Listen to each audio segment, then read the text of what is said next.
Academia. We'd like to think of it as the key to the world of knowledge, with the keymasters being the best among us. Unfortunately, what we know as the world of higher education has become a bit of a farce. And by bit, I mean entirely. Enter the riveting academic world of fat pride. Bursting at the seams with self-love, acceptance, and, well, just bursting at the seams, it turns out that there is an entire academic discipline known as fat studies, home to peer-reviewed think pieces such as Overcoming Fear of Fat and Queering Fat Embodiment. Yes, this is actually being taught by professors at some of the world's most prestigious institutions. There's even an annual Fat Studies conference at Massey University where all the brave and beautiful postgrads can submit their essays and present them in their fun-sized safe space. So let's meet a few of my soon-to-be peer-reviewed colleagues. Our Fatlicious keynotes, Esther Rothblum and Sonia Renee Taylor, have given us amazing talks about fat histories, our fat present, and what our fat futures might hold. How does fat blackness embody the future? I am an artist. I'm an activist. I'm a serious macaroni and cheese maker. I'm black. I'm queer. I'm fat. I'm neurodivergent and upwardly class mobile. Quote, I'm a fat water jogger myself, and every time I go to the swimming pool, I can see what people are thinking about my appearance. And fatness is always trying to be contained, is always, the world is always trying to contain fatness. The world is always trying to wrangle fatness. You need to see fat bodies take up space and allow them to move the way fat bodies move. And I've called for a new fat ethics, acknowledging the role science has played in the oppression of fat people. White men, now small white men, who in many ways have been the early scholars in this area. Interesting to see small white men studying large women mostly. So what you're looking at on the left hand is Sarge D. Bartman, also known as the Hottentot Venus.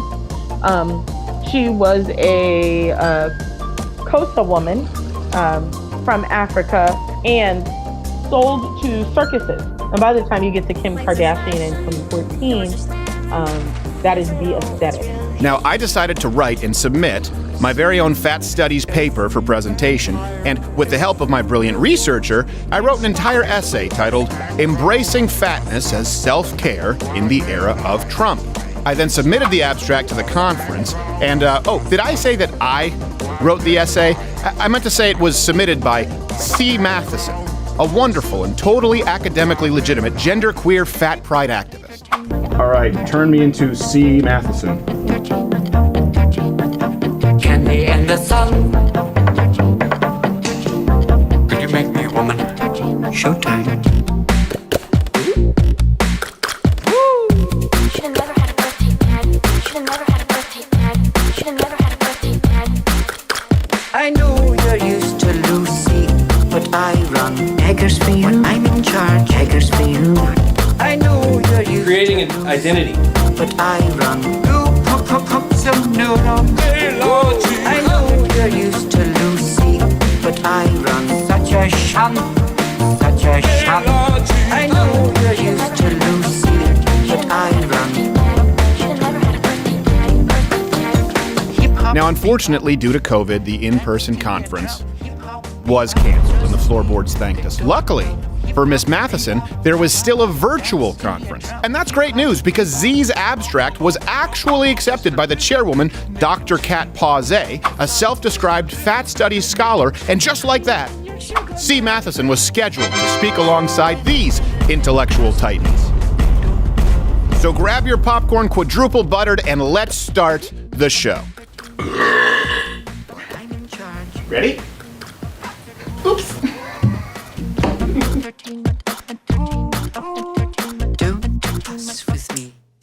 Hello, I am C. Matheson. I am an activist based out of Austin, Texas, specifically working with the non-binary and fat community to help increase presence of intersectional and non-binary people with such events in Austin as Women's March, March for Our Lives, most recently the global climate strikes. My preferred pronouns are she and her, and my paper, Embracing Fatness as Self-Care in the Era of Donald Trump.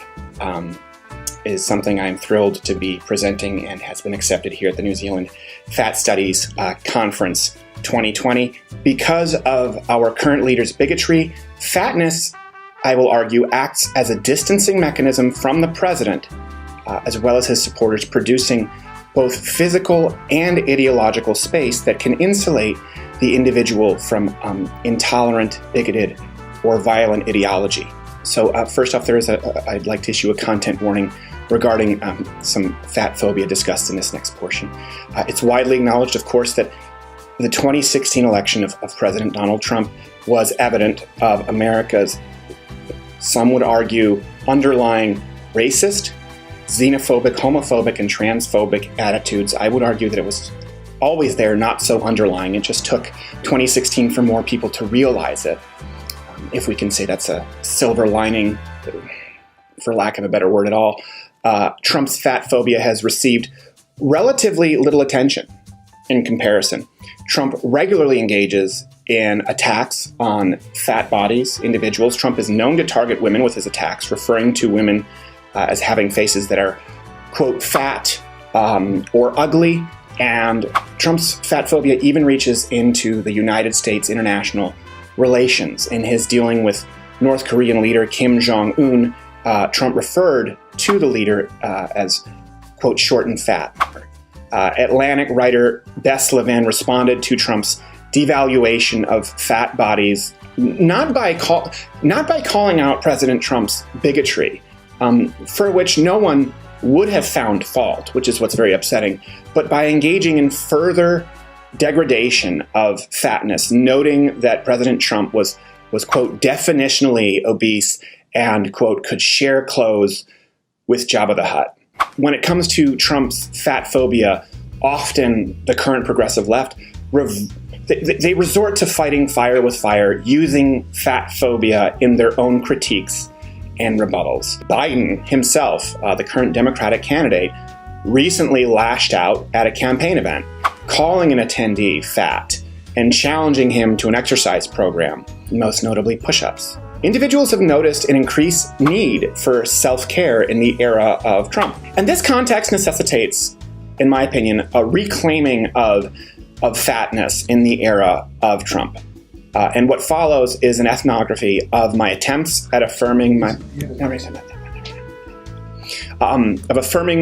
own body as an act. Sorry about that. I'll keep.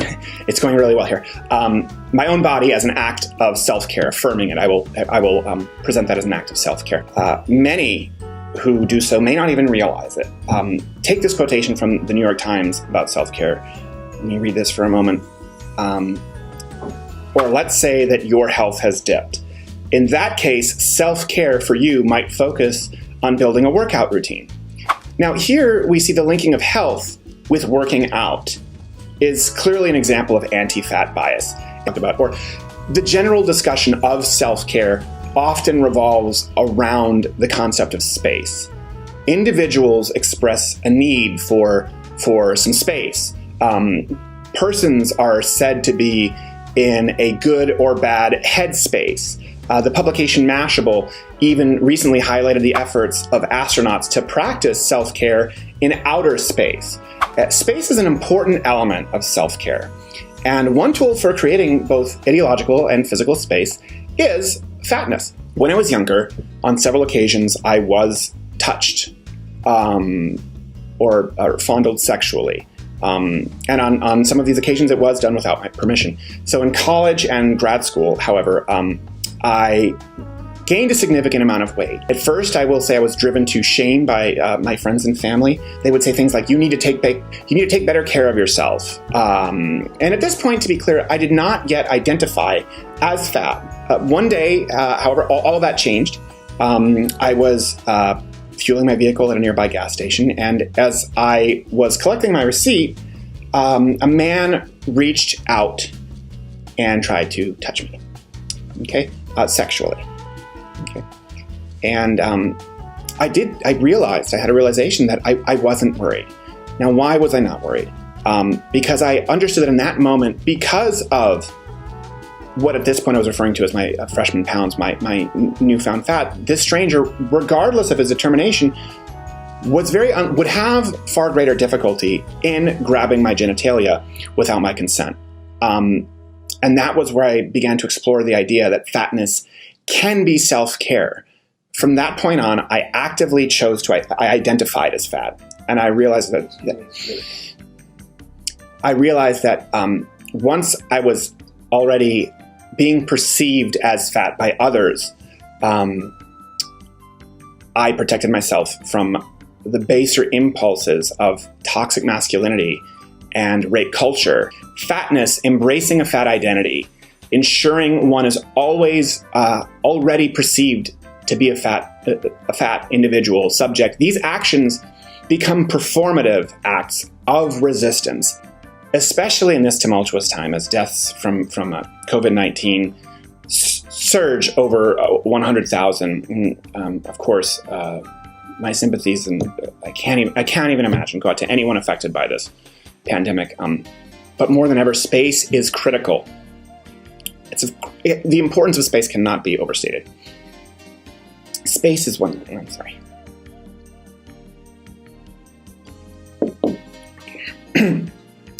Space often we see now is a matter of life and death. Recently, I was patroning my favorite local grocer, and there I saw a man, of course we've all seen this person, without a mask. And even though this man decided not to protect others, or myself, by wearing a mask, he had taken the time to put on his Make America Great Again cap. Okay, but I wasn't worried. And I knew that largely because of my fat, I was guaranteed at least a certain amount of space. You may believe, wrongly as many people do, that fat is a threat to your life. But I would argue that in many ways, it may save your life. I used to feel guilty about eating certain foods or drinking certain soft drinks, but I don't. I don't anymore. Every scoop of Ben & Jerry's, or whatever your preferred food may be, I would like to see it restructured, and it should be seen as an act of resistance, not only against homophobia, but against fat phobia. As the waist size, for example, of my pants increases, in many ways so does my power, and so does yours, and I want you to understand that. I want all people to understand that and believe that.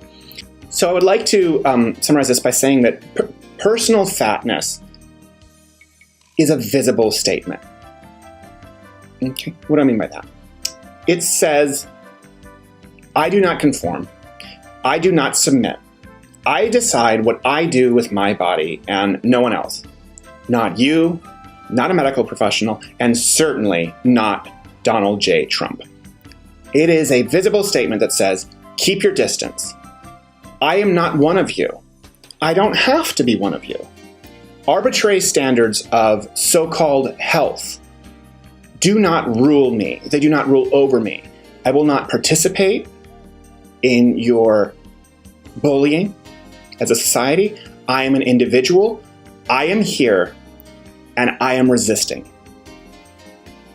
Fat is here, and it is not silent. Thank you again. I am C. Matheson, and I very much appreciate you giving me the time to present this, and look forward to answering your questions. Of course, this was all pure lunacy, and I was certain that the jig was up and that it would be curtains for C. Matheson in the world of academia. After all, these ideas aren't grounded in any scientific literature, data, or even reality, and it was clearly a goof. So imagine my surprise when this absolute joke was not only accepted to a prestigious academic conference, but C. Matheson was met with rave reviews. Dr. Esther Rothblum, PhD, even reached out to C. Matheson after the conference to peer review a paper on, you guessed it, fat studies. Look, Ma, I'm an authoritative source.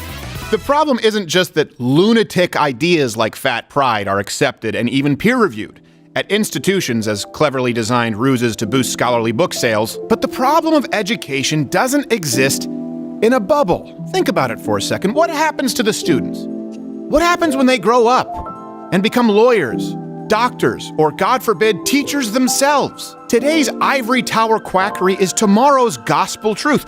Crazy ideas like gender fluidity, endless pronouns, fat pride, they were all created the same way and became ingrained into our authoritative sources. This isn't anything new. The insanity of higher education has been influencing culture for decades. In the late 1980s, you had the birth of queer studies with an academic conference at Yale. The conference grew, and by the 1990s had hundreds attending and presenting. Fast forward now, 40 years later, we have prestigious academics preaching about the wonders of gender fluidity and actually identifying as two-spirited.